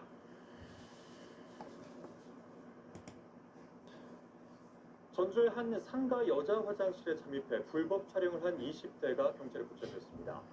해당 화장실은 비밀번호가 노출되는 데다 안심벨 등 안전장치도 없었는데요. 끊임없는 공중 화장실 분쇄 때문에 여성들의 공포감이 여전하다는 지적입니다. 허현호 기자입니다. 지난달 31일 밤 전주의 한 상가. 한 여성이 복도를 지나 화장실로 향합니다. 잠시 뒤 전화를 받은 한 남성이 술집에서 나와 화장실로 급하게 뛰어들어가더니 화면에 새로 등장한 다른 남성과 격한 몸싸움을 벌입니다.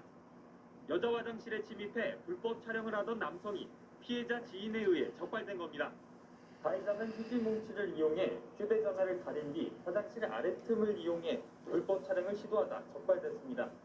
피해자는 불법 촬영 시도를 발견하고 지인에게 전화를 걸자 가해자가 입막음을 시도했다고 말합니다. 위에서 이렇게 넘어왔어요. 팔을 저한테 이렇게 딱 제 머리 쪽으로 뻗었는데 저는 이제 숙였고요. 이제 빨리 하자 이렇게 하니까 그 통화가 만약에 조금만 늦게 됐으면 경찰에 붙잡힌 가해자는 26살 대학생 A씨. 피해자는 A씨의 휴대폰에서 같은 화장실에서 찍힌 다른 불법 촬영물을 6번 이상 목격했다고 말합니다. 붙잡고 몸싸움을 하고 잡는 과정에 가발도 떨어지고 립스틱도 그때 떨어졌어요. 주변 상가에서 손님들이 이용하는 해당 여자 화장실의 비밀번호는 매장 외부에서도 쉽게 확인할 수 있었는데 자동으로 잠기는 탓에 오히려 피해 여성의 안전을 위협할 수도 있었습니다. 해당 화장실에는 안심벨 등 최소한의 안전장치도 없었습니다. 도내 공중화장실 3,612곳 중 비상벨이 설치된 화장실은 860곳으로 4분의 1에도 미치지 못하는데 이마저도 민간 상가 건물 등 취약한 화장실은 관리 대상에서 빠져 있습니다. 강제 규정이 없기 때문에 조금은 어렵고요. 공공 분야부터 조례를 통해 확대 시행을 하고 그리고 난 뒤에 민간 시설을 자연스럽게 경찰은 가해자 A씨의 휴대전화를 확보해 유포 여부 등을 확인하고 성폭력 범죄 처벌특례법 위반 혐의로 불구속 입건해 조사할 예정입니다. MBC 뉴스 허연호입니다.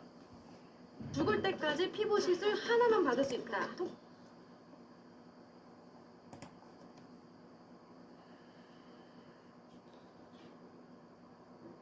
서울 강남역 화장실에서 발생한 살인사건 피해 여성에 대한 추모 분위기가 전국적으로 확산하고 있는데요.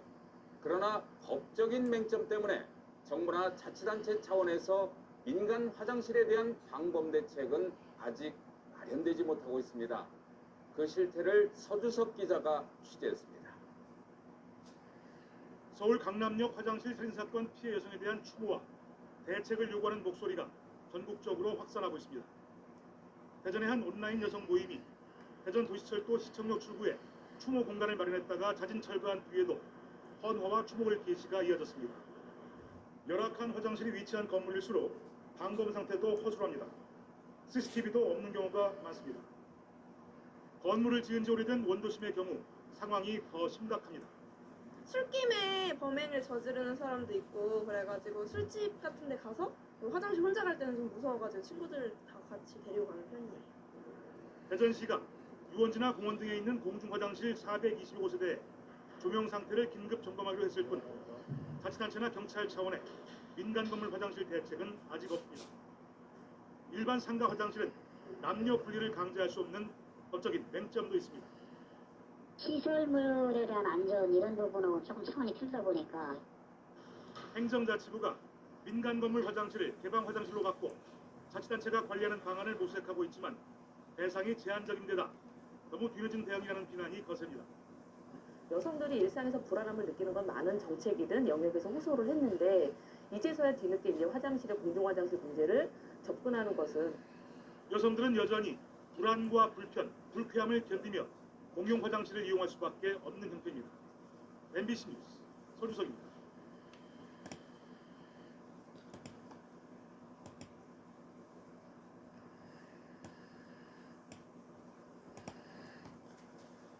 서울 강남역 근처 한 주점의 남녀 공용 화장실에서 20대 여성이 무참히 살해된 이른바 강남역 살인사건이 내일로 발생 1년째를 맞습니다.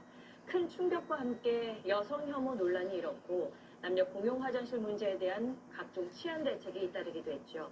범인은 징역 30년형을 선고받고 수감 중이지만 그동안 우리 사회는 얼마나 달라졌을까요? 김관진 기자가 돌아봤습니다. 1년 전 강남역 살인사건이 발생한 화장실입니다. 사건 당시엔 남녀 공용이었지만 지금은 남녀를 분리해놨습니다. 입구에는 CCTV가, 안에는 비상벨이 설치돼 구청으로부터 여성 안심 화장실 인증도 받았습니다. 근처 다른 화장실은 어떨까? 강남역 주변 번화가 골목을 돌아보니 화장실 20곳 가운데 6곳은 여전히 남녀 공용입니다. 사건 현장 맞은편 도로에 있는 한 남녀 공용 화장실입니다. 보시다시피 외부에는 CCTV가 설치되어 있지 않고 이 내부로 들어가 보시면 이 안에도 비상벨이 설치되어 있지 않은 상태입니다. 서울의 다른 번화가에서도 남녀 공용 화장실은 쉽게 눈에 띕니다. 대부분 조명이 어둡고 시설은 낡았습니다. 화장실 가기 무섭죠. 혼자서 화장실을 가지 말아야 되나?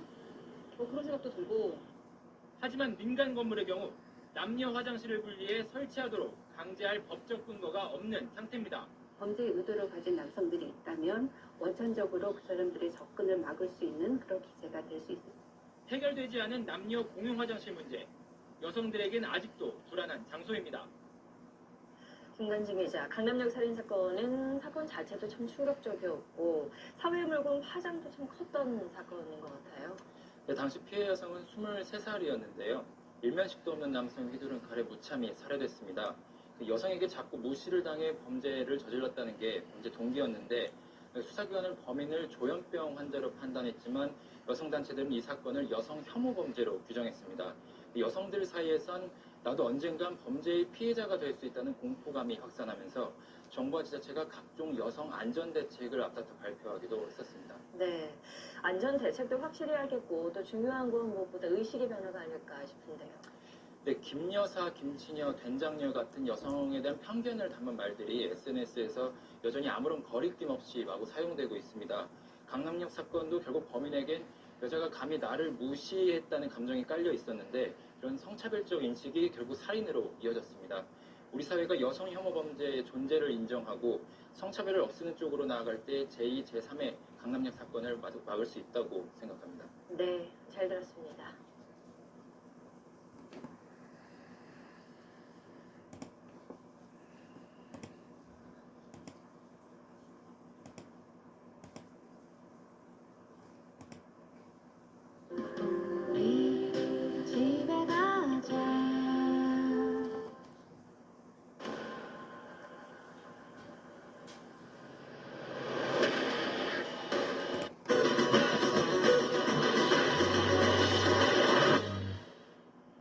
요즘 초등학교 화장실 모습인데요. 옛날과 크게 달라진 게 없습니다.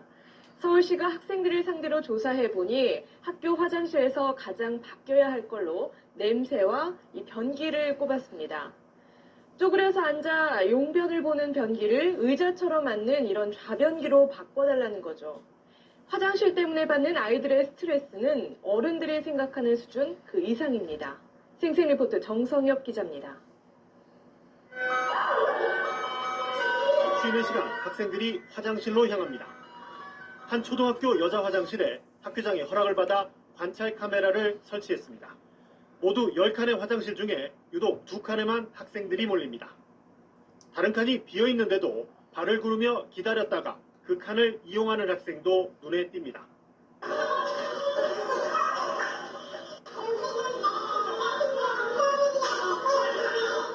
학생들이 몰리는 화장실 2칸엔 앉아서 용변을 보는 좌변기가, 나머지 8칸엔 쭈그려 앉아 용변을 보는 화변기가 설치된 곳입니다. 집에서 본 적이 없는 화변기를 접한 저학년 학생들은 당황스럽기만 합니다. 학교 왔을 때 어땠어요? 저 화장실 딱 보고. 왜요? 한 번도 써본 적 없어요? 고학년 학생들도 곤혹스럽긴 마찬가지입니다.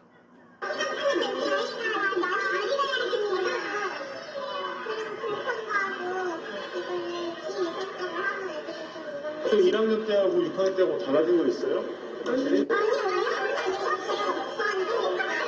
남학생들도 사정이 다르지 않습니다. 학교에서 쭈그려 싸는 거 몇 번이나 이용해봤어요? 이렇다 보니 무조건 참는 학생도 있습니다. 왜 물을 안 마셔요?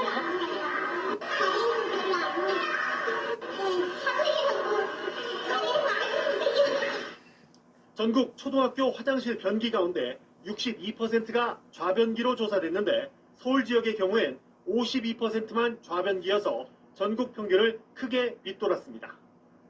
이에 서울시와 시교육청은 올해부터 쾌적한 학교 화장실 만들기 사업으로 오래된 화장실을 뜯어 고치는 작업을 진행하고 있습니다. 올해 150억 원 정도의 예산을 확보해 남녀 화장실 200동을 수리할 계획입니다. 우리 교육청 전체가 13,000동 정도 돼요. 13,000동. 아, 13,000동. 네, 학교마다 한 평균적으로 10동 정도. 지금 정도 수준의 예산이라면 화장실 개선 효과를 아이들이 골고루 누리기엔 아직 갈 길이 멀어 보입니다. 21세기를 사는 우리 아이들이 학교에서 용변 보는 문제로 스트레스를 받는 현실을 고민해야 할 때입니다. SBS 정성현입니다.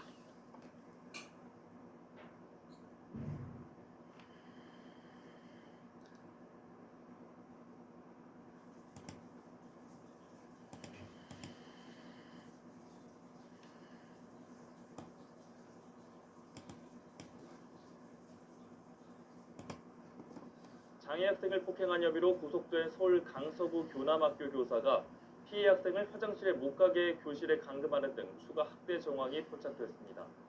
또 어젯밤 전남 여수에서 바다에 빠진 낚시객이 구조됐습니다. 김종균 기자가 보도합니다.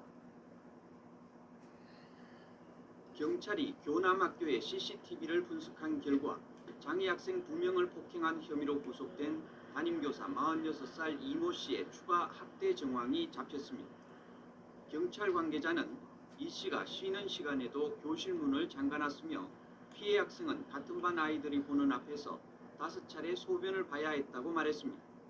또 이 씨는 피해 학생에게 소변을 보라고 휴지통까지 갖다 줬다고 설명했습니다.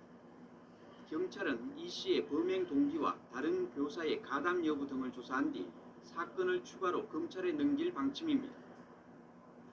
어제 저녁 서울 잠원동 한 빌딩 3층에서 불이 나 10여 분 만에 꺼졌습니다.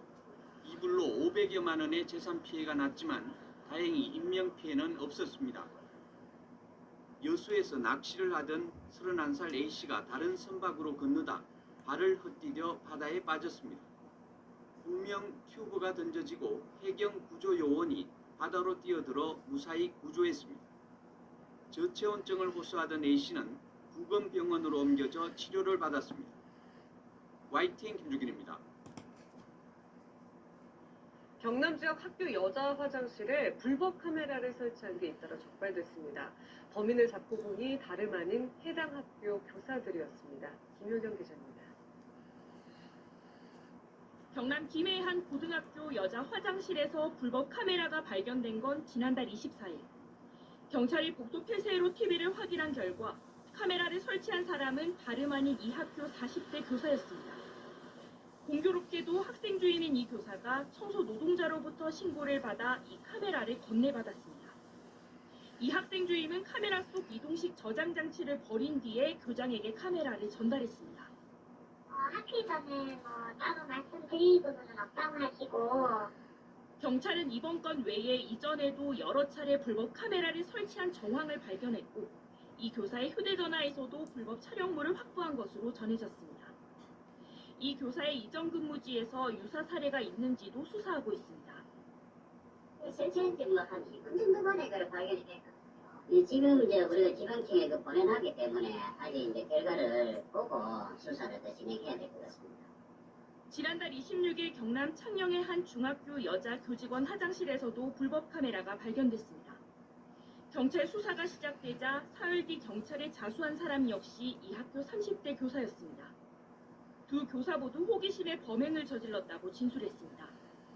경상남도 교육청은 두 교사를 직위 해제했습니다. 여성 교직원들에 대해선 상담 치료를 지원하고 있습니다. 발생하지 않아야 할 사안이 발생한 데 대해서 매우 송구스럽게 생각합니다. 피해 호소 교직원들을 위한 의료 및 법률 지원 등을 안내하였습니다. 경남교육청은 불법 카메라 탐지 장비를 투입해 경남 지역 모든 학교를 대상으로 일제 점검에 나서겠다고 밝혔습니다. KBS 뉴스 김효경입니다. 자네 혹시 IT 취업에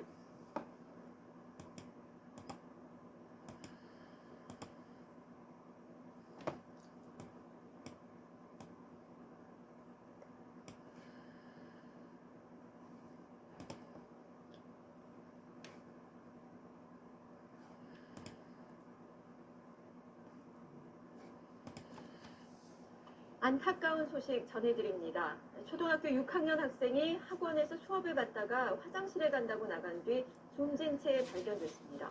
경찰은 스스로 목숨을 끊었을 가능성이 큰 것으로 보고 학교와 학원 관계자를 상대로 조사에 들어갔습니다. 정혜진 기자입니다. 12살 초등학생 A군이 숨진 채 발견된 건 어제 낮 4시 50분쯤입니다. A군은 서울 노원구의 한 보습학원에서 수업을 듣다 화장실에 다녀오겠다며 자리를 비웠습니다. 경찰에 다 진술을 다 치워줬어요. 저 아침에 시험 틀리고 수업 중에 그냥 틀림없이. 한참 지나도 A군이 돌아오지 않자 학원 원장은 건물 곳곳을 뒤지다 학원이 있는 층의 화장실에서 A군을 찾았습니다. 발견 당시 A군은 가방끈으로 목을 낸 상태였습니다. 경찰은 타살 정황은 없는 것으로 보고 있지만 학원 건물에는 1층 입구 쪽에 있는 CCTV만 작동 중이어서 A군의 동선 파악에는 어려움을 겪고 있습니다. 유가족들은 원래 내일 가족 여행이 예정돼 있었다며 여행에 들떠있던 아이가 스스로 목숨을 끊을 리 없다고 주장하고 있습니다. 경찰은 학업 스트레스나 교우 관계에서의 따돌림 등 모든 가능성을 열어두고 수사를 벌이고 있습니다. 경찰은 정확한 사인을 가리기 위해 국립과학수사연구원에 부검을 의뢰했습니다. SBS 정혜진입니다. 중국에서도 한 갑질 사건이 비난을 받고 있습니다. 택배기사가 억울하게 고객에게 매를 맞은 일인데 급기야 택배회사 회장까지 직원 때린 사람을 찾아 책임을 묻겠다며 발벗고 나섰습니다. 베이징에서 임상범 특파원입니다. 베이징의 고급 아파트 단지에서 한 중년 남성이 앳돼 보이는 택배기사의 뺨을 후려칩니다.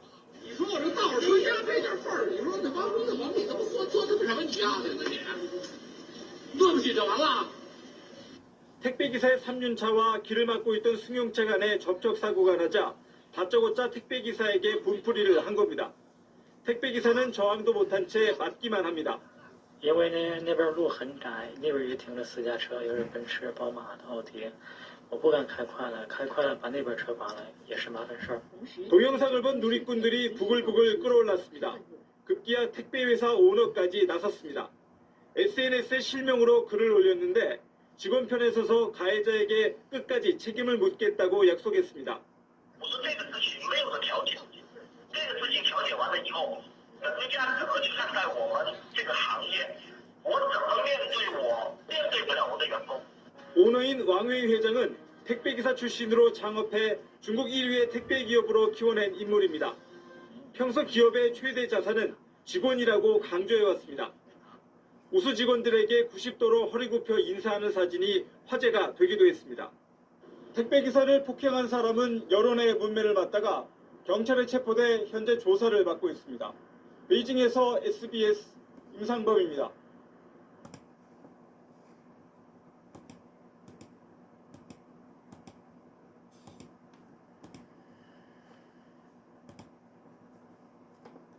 지난주 우리를 충격과 슬픔에 빠지게 했던 강남 화장실 살인 사건의 현장 검증이 오늘 있었습니다.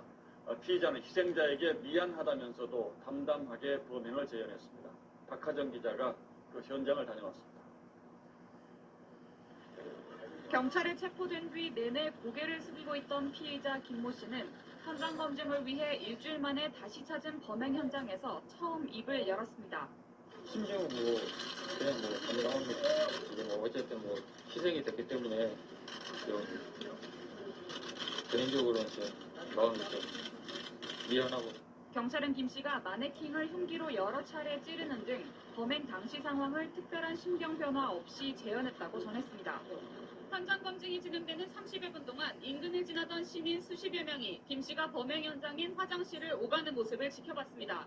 강남거리가 여기에서 바로 옆집에서 이런 사건이 났다니까 너무 손짓해요. 그리고 제일 이 피해자가 너무 그냥 마음이 아프고 남의 같지가 않고 얼마나 아팠을까. 강남역 10번 출구에서 서울시민청으로 옮겨진 추모 공간에는 이번 사건을 잊지 않으려는 시민의 발길이 이어졌습니다. 저랑 같은 나이인데 저도 꿈이 있고 이제 그분도 꿈이 있었을 텐데 이런 사건은 다시 일어나지 않도록 경각심을 갖고 또 사회에서도 그 안정된 그 장치를 마련하는 게 중요한 것 같아요. 경찰은 정신질환자의 묻지마 범죄로 규정하고 올해 사건을 검찰로 넘길 예정입니다. 하지만 이번 사건을 계기로 강남역 10번 출구에서 분출된 추모 열기에 대한 진지한 고찰은 숙제로 남아 있습니다. SBS 하정입니다. 탈모 문제는 저희 집에 놀러오는 사람들마다 다들 궁금해하는 신통방통한 이 제품, 바로 퀵스. This toilet I built in here about 30 years ago. 화장실 안에 있는 것은 나무 변기와 톱밥. 변기 뚜껑을 열자 양동이가 나옵니다. This is it. In this case, the container is a 5-gallon bucket. They're easy to get, they're cheap. After you use the toilet, toilet paper goes in there too. Like that, and done. If you didn't have that cover material, I think it would smell really bad. But because this works so well as a cover material, it blocks all odor.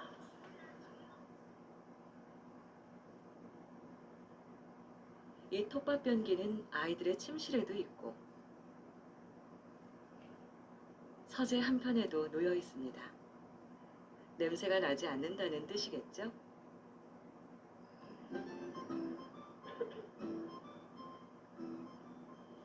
Steam that's coming out of it because it's cooking, it's hot. Yeah, anything that we can compost, we do. So, and then it all goes in the garden. Well, this is part of a lifestyle here, so you don't have to buy anything, you don't have to add anything, it's just our own, well, there's no heat, it's just our own byproducts. 인분 퇴비는 모두 정원에서 작물을 키우는 데 사용됩니다. 그리고 정원에서 자란 것은 사람과 동물이 먹죠. 그리고 사람의 배설물은 다시 퇴비함으로 들어갑니다. 아무것도 버리지 않습니다.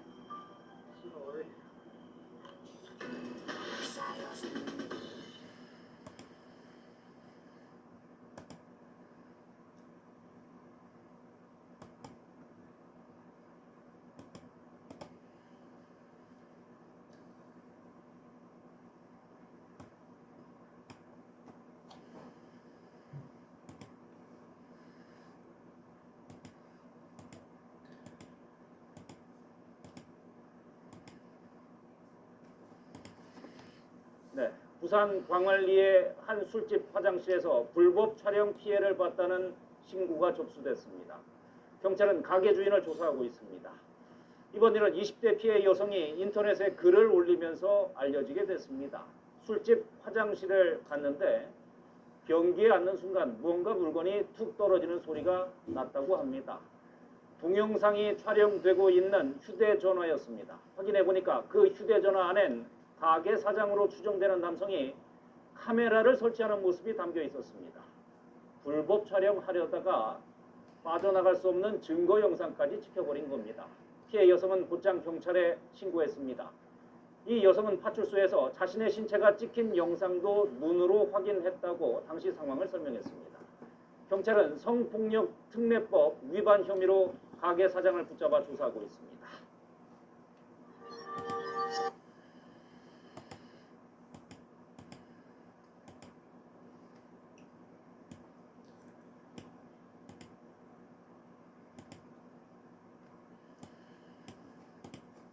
죽을 때까지 피부 시술 하나만 받을 수 있다. 그럼 톡 까놓고 저는 써마지. 성동구의 한 초등학교. 1학년 학생들에게 학교에서 생활하며 가장 힘든 것이 무엇이었냐고 묻자 화장실이요. 시험 같은 거 보다가 막 손이 막 올라올 것 같은 막. 지어진 지 30여 년 된 건물이라 화장실은 구석구석 고장나기 일쑤였습니다. 한 명이 막 급하게 뛰어왔더라고요. 안에서 볼일을 보고 나오지를 못한다고. 그래서 제가 수업 중에 가서 보니까 문이 좀 불편했던 문이었어서 가서 겨우 밑에서 또 들어가지고. 이 학교는 구의 지원을 받아 지난 9월 낡은 화장실을 현대식으로 바꿨습니다. 외관은 아기자기한 캐릭터로 장식하고 절수형 양변기로 전면 교체했습니다. 깔끔한 세면대와 함께 대형 거울은 학생들에게 인기입니다. 성동구는 자체 예산 107억 원을 투입해 관내학교 16곳의 낡은 화장실을 오는 2017년까지 개선하겠다고 밝혔습니다. 이왕이면 학생들에게 친근하고 재미있으면 얼마나 좋겠어요. 학생들이 많은 의견도 받아가지고 동화 같은 화장실, 좀 화장도 할 수 있는 화장실 그렇게 만들어요. 인근 여자고등학교도 올해 구의 지원을 받아 화장실 보수 공사에 나섰습니다. 어두침침했던 실내를 환하게 밝히고 군데군데 불편했던 부분도 수리됐습니다. 기존에 바깥에 널려있던 청소도구는 새로 만들어진 별도의 공간에 말끔히 보관됩니다. 공기도 수시로 막히고요. 그리고 악취가 너무 심했어요. 아직 남은 학생 화장실이 되게 많은데 그것도 빨리 교체해 주셨으면 좋겠어요. 학교 시설의 기본 중의 기본인 화장실.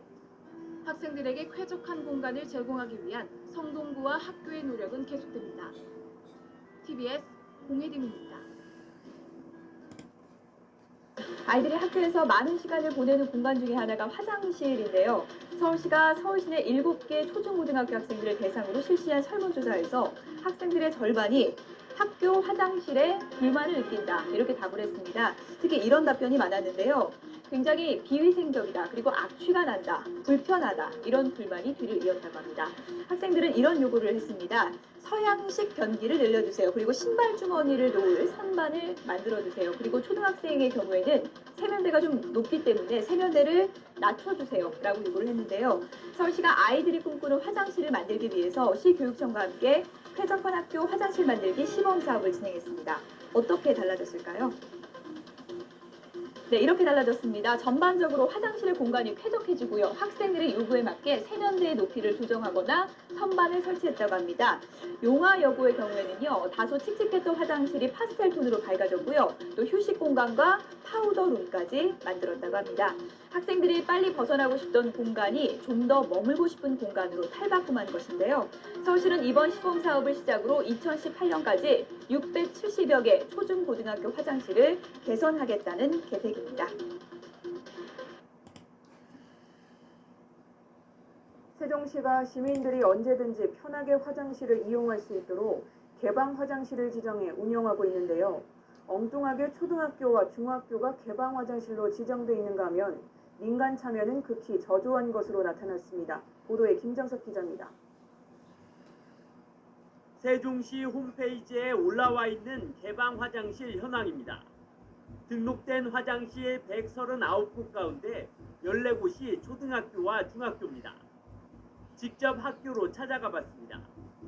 학교 측은 학교 화장실이 개방 화장실로 등록돼 있다는 사실을 모르고 있었습니다. 다른 학교도 사정은 마찬가지. 학생의 안전 문제로 평상시에는 화장실 개방을 할 수 없다는 입장입니다.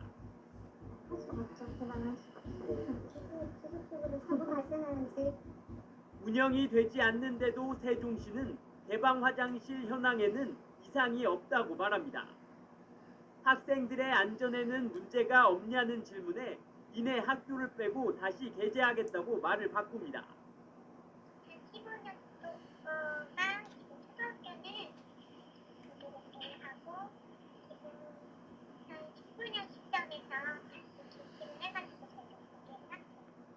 민간 참여 개방 화장실도 저조한 실정입니다. 민간에서 운영하고 있는 개방 화장실은 단 2곳에 불과했습니다. 이마저도 홈페이지에 안내가 되지 않으면서 위치를 확인할 길이 없습니다. 사실상 개방 화장실은 기관이나 공원 화장실 같은 공중 화장실이 전부입니다. 세종시 역시 개방 화장실 확대에 소극적입니다. 지난해에는 개방 화장실 모집을 한 차례도 진행하지 않았습니다. 올해 역시 개방 화장실에 지원할 수 있는 예산을 편성하지 않았습니다.